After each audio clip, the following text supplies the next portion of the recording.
Class, hi, this is Dr. Earls wanting to check in with you as we prepare to go into week 6 and your work that you'll be doing on Browning's book, The Hybrid Church. And yes, I'm wearing a lot of stocking in winter weather. It gets cold out here in California, and I've managed to catch a good bug that's hanging on for quite a while with me as far as the coldness. Let me just share again that if you can, get started early as far as the work on Browning's book that you'll be dealing with next week during week 6, so that you can have some time to enjoy the Thanksgiving break with your family and friends.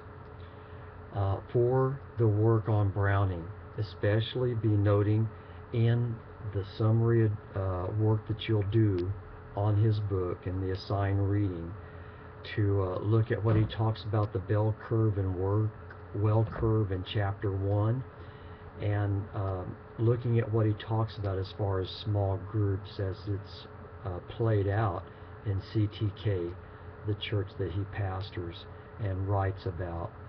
And then in chapter 2, you want to address his 7 phases that he talks about going through his own personal pilgrimage and understanding the church and Christ calling for the church, what to be and what to do in fulfilling the Great Commandment and Great Commission as a local church.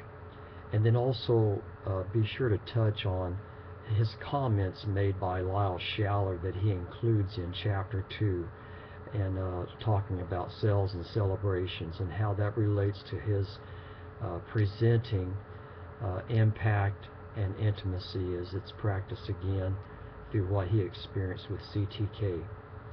And then talk briefly about elephants and mice and the church planting movement. That illustration comes up often, and you want to delve into that a little bit as far as what are the theological ramifications as to what those illustrations point us to. And then in chapter 3, to address what he talks about in regards to pole and spectrum and reach and range as you work out your paper on Browning's book. I'm going to be sending also with this some studies that were conducted on churches that are large and that use the small group sales impact. And these are some brief studies on Cho's Church in Seoul, Korea, Kong in Singapore, and then Bethany Church in Baton Rouge, Louisiana, that did a lot of studying of a church called Mission Alim in El Salvador. These are churches that give us a viewpoint as to how God has used churches to effectually multiply groups that multiply disciples.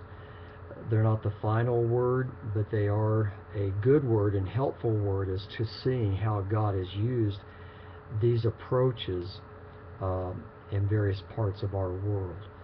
So they will be useful for your final project, and feel welcome to draw from them as you prepare your ideal church. And let me say again regarding the final project, there is no perfect church.